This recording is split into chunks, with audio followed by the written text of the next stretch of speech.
నమస్తే. Welcome to Maharudra education channel.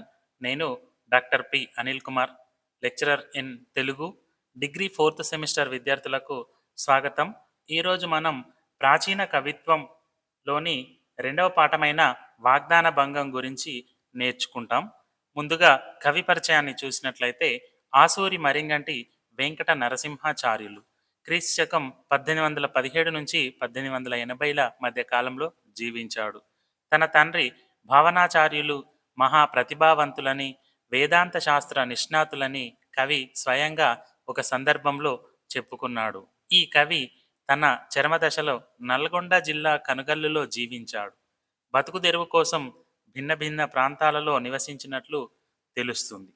ఆశ్వాసాంత పద్యాలను బట్టి ఈ కవి మరిన్ని రచనలు చేసినట్లు తెలుస్తుంది. ఆశ్వాసాంత పద్యాలు అనంటే ప్రతి రచనలో ప్రతి ఆశ్వాసంలో చివరల ఒక పద్యం రాస్తారు. దాంట్లో వారి పూర్వీకుల గురించి నా వివరాలు అనేటివి ఉంటాయి. సో వీటి వల్ల ఇతడు ఇవి కాకుండా ఇంకా రచనలు కూడా చేశాడని తెలుస్తుంది. కానీ అవి అలభ్యాలు, అంటే అవి దొరకలేదు.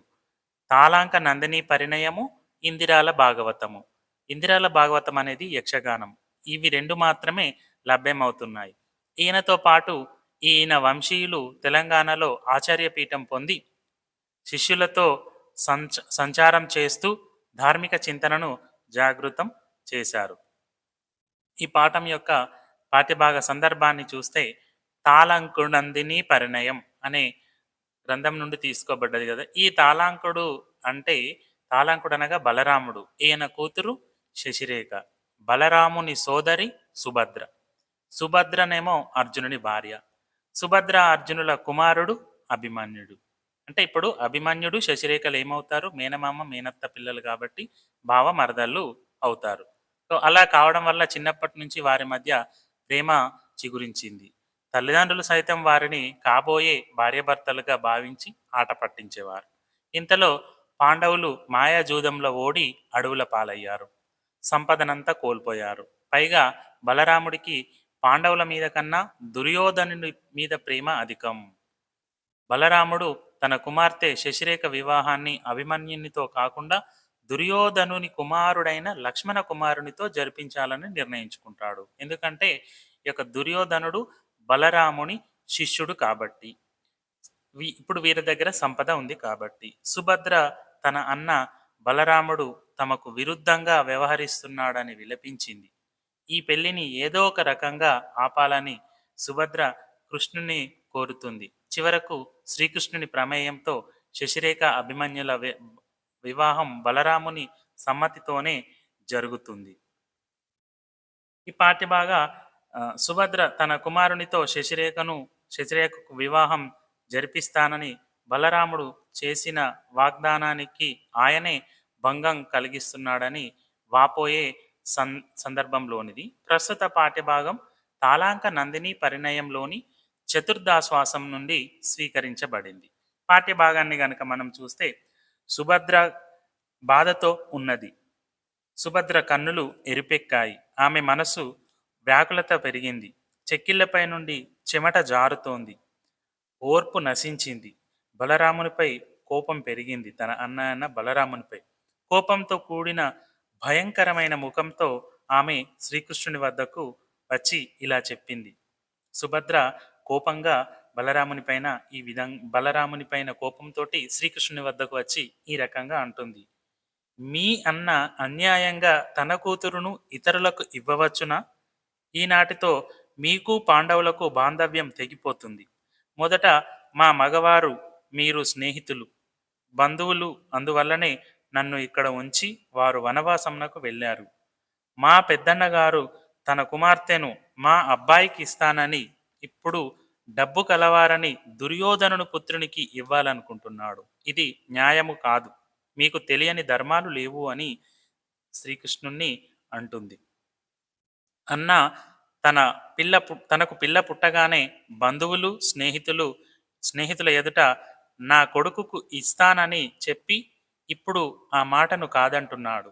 ఇలా విచారిస్తున్న సుభద్రను రహస్య స్థలంలో చూసి కృష్ణుడు ఇలా అన్నాడు. సుభద్రను ఊరడించాడు. సుభద్ర, నీకు విచారం ఎందుకు? దైవయోగం ఎలా జరుగుతుందో దాన్ని కాదనడం ఎవరికీ శక్యం కాదు. అన్నగారి ఇష్టాన్ని కాదనడానికి ఎవరికీ శక్యం లేదు. ఎందుకు అంటే తన కూతురు తన ఇష్టం. నీవు వినడం లేదు. ఇప్పుడు ఈ ముచ్చట వినబడింది. నేను ఏమి చేయను? అన్న ఎదురుగుండా ఆయన మాట కాదనరాదు.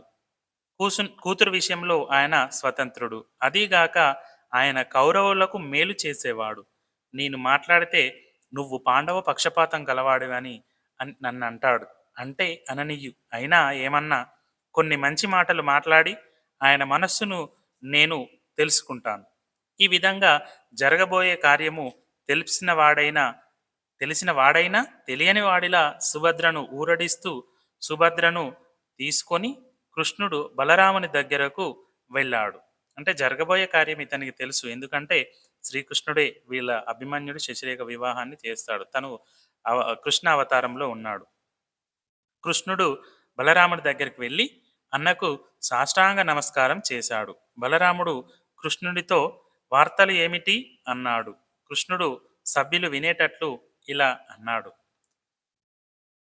బలరామంతోటి ఈ విధంగా మాట్లాడుతున్నాడు. ప్రభు, ఎన్నడూ లేని ముచ్చట నేను ఆశ్చర్యంగా విన్నాను. ఈ లోకంలో సత్య తపోగరిష్ఠులు, పండితులు, పుణ్యాత్ములు, దాననిష్ట గలవారు, సత్యవ్రతులు కొంచెం కూడా వ్యర్థమైన అప్రమాణ్యమైన మాటలు మాట్లాడరు. మీరు ముందుగా చెల్లెలు సంతోషించేలా మీ కూతురుని ఆమె కొడుకు అభిమన్యుడికి ఇస్తానని అన్నారు. ఇప్పుడు దుర్యోధన పుత్రునికి ఇచ్చి తుచ్చమైన సంపదలకు ఆశించడం పాపం కదా. నీతి కోవిదులు అబద్ధం మహాపాపం అని సత్య శౌచ దయా గుణాలు పాటిస్తారు.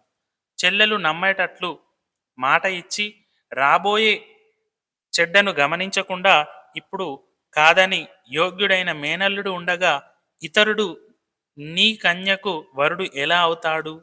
ఇటువంటి పనులు చెవులతో వినకూడనివని నాకు అనిపిస్తుంది. మీకు నీతి అవినీతి ధర్మములు తెలుసు కదా. కృష్ణుని మాటలకు బలరాముడు తోక తొక్కిన పాముల బుసకొడుతూ ఇలా అన్నాడు. కృష్ణ, ఇలాంటి వ్యర్థమైన మాటలు ఎందుకు?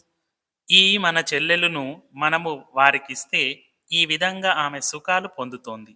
ఇంకా శశిరేఖను కూడా ఇస్తే ఆమెకు సుఖాలకు లోటేముంటుంది? కౌరవులు కూడా మనకు పాండవుల వలె చుట్టాలు కారా?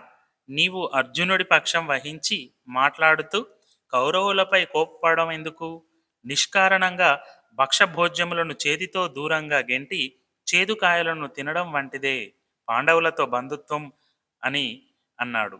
మహా సామ్రాజ్య వైభవంతో ఉన్నవారిని కాదని అడవులలో తిరిగే వారికి కన్యను ఇచ్చి బియ్యము పొందే వెర్రివాడు ఉంటాడా అని బలరాముడు అనగా శ్రీకృష్ణుడు లోపల కోపంతో, అన్నా, పాండవులపై దయ లేకుండా నీ కుమార్తెను నీకు అనుకూలులకు ఇచ్చి మంచి లాభాన్ని పొందు. పాండవులు కోపంతో వస్తే నేడు సంపదలతో ఉన్న కౌరవులు పడే కష్టాలు నీకు తెలియవు. నీకు మంచి కలిగేలా నేను చెప్పే మాటలు నీవు తెలుసుకోవు. దైవం ఏ విధంగా చేయబోతోందో ఎవరికీ తెలియదు అని చెల్లెలను చూసి, ఇంకా నీ కుమారుడికి అన్న తన కుమార్తెను ఇయ్యడని తెలుసుకో, ఇక దైవయాగం ఎలా ఉందో అంటూ వెంటనే కృష్ణుడు అక్కడి నుండి లేచి వెళ్ళాడు. సుభద్ర అన్నను ప్రార్థించడం.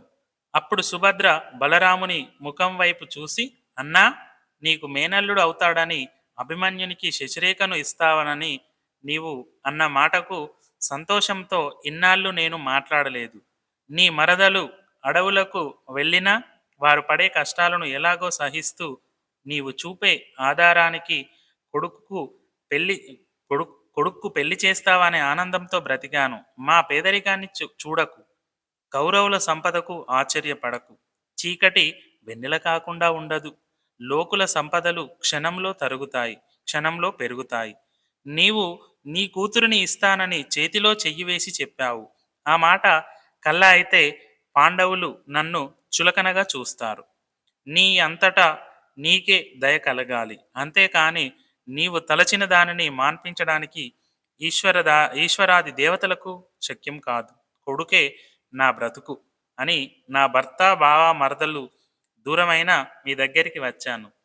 ఇలా ప్రార్థిస్తున్న చెల్లెలను చూసి ముక్కంటిలా భయంకరంగా మారిన బలరాముణ్ణి చూసి సభ్యులు అతడు నిర్దయుడు అని అనుకున్నారు. అంటే మాట తప్పేవాడు అని అనుకున్నారు. నేను నవ్వులాట కోసం అన్న మాటను నిజం అనుకోని నన్ను ఇలా నిలదీస్తున్నావా? కూటికి పేదవారై ఇతరుల పిల్లలను ఆశించిన వారికి ఇలాగే అవుతుంది. నీకున్న సంపదలు తినడానికి కోడలెందుకు? ఇల్లు వదిలి అడవులలో తిరిగే మీకు పిల్లలను ఇవ్వడం కంటే నూతిలోకి ఆ పిల్లను చచ్చిపోయేలా తోయడం మంచిది. నీకు ఉన్నవారే చికాకుల పడి తిండి బట్టలేక తిరుగుతూ ఉంటే కోడలు లేకపోతే నీకు లోటు వచ్చి బాధపడుతున్నావా?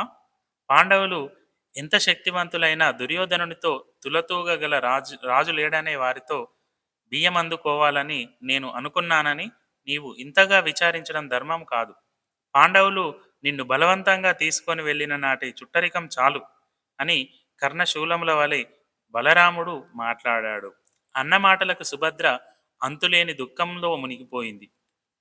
ఆమె అన్నతో ఇలా మాట్లాడింది. అన్నా, తల్లిదండ్రులు, పండితులు, సోదరుల వద్ద పూర్వం నీవు నాకు ఇచ్చిన మాటలు నవ్వులాట కోసం మాట్లాడానని నీవు కోపంతో మాట్లాడితే ఇంకా నిత్యము నిన్ను నేను ఎంతగా వేడితే మాత్రం ఏమి లాభం? కౌరవుల సంపదపై ప్రేమతో కుంతీపుత్రులు పేదవారు అన్న మాటల ఫలం తర్వాత నీకు కనబడుతుంది. నీకు ఇష్టమైన బంధువుల సంపదలను నీవు పొగిడావు, మంచిది. ఇతరుల దరిద్రాన్ని అసహ్యపడడం దేనికి? ఎక్కువ తక్కువలు చూస్తున్నావు. నీ పిల్ల బొడ్డున మాణిక్యంతో పుట్టిందేమో, తోబుట్టువునని అనుకోకుండా పరుషంగా మాట్లాడావు. నీకు అన్నగారివేనా నీవు అన్నగారివేనా? నీ అన్నము తినడం కంటే అడవుల్లో పండుటాకులు తిని బతకవచ్చును గదా! నీ ప్రేమను చూద్దాము అని ఇలా అన్నాను కానీ మాకు తగిన రాజకన్యలు ఎందరో ఉన్నారు. ఇన్ని రోజులు మిమ్మల్ని పిల్లనిమ్మని అడిగాను అన్నలారా, మీరు వర్ధిల్లండి. బ్రహ్మ పూర్వం తల మీద వ్రాసిన రీతిగానే లోకులకు శుభాశుభము కలుగుతుంది. శాశ్వతంగా సంపదలు తెచ్చుకోవాలనే ఆలోచన గల నిన్ను పెక్కుమాటలు మాట్లాడడం మంచి బుద్ధి కాదు. ఇక ముందు నీకు తోచిన విధంగా బియ్యము పొంది సుఖంగా ఉండు అని సుభద్ర బలరాముని నిందించి తన భవనానికి వెళ్ళిపోయింది. ఈ విధంగా వాగ్దాన భంగం అనే పాఠ్యభాగం యొక్క సారాంశాన్ని మనం చూసాం. ఈ యొక్క సారాంశం వివరణ మీకు కనుక నచ్చినట్లయితే లైక్ చేయండి. కవి పరిచయము తర్వాత ఈ పాఠ్యభాగాన్ని విడిగా చదువుకుంటే మనకు షార్ట్ ఆన్సర్స్, లాంగ్ ఆన్సర్స్లో కూడా ఇది కవర్ అవుతుంది. ఆ, ఇది మీ మిత్రులకి షేర్ చేయండి, లైక్ చేయండి, ఛానల్ని సబ్స్క్రైబ్ చేయండి. ధన్యవాదాలు.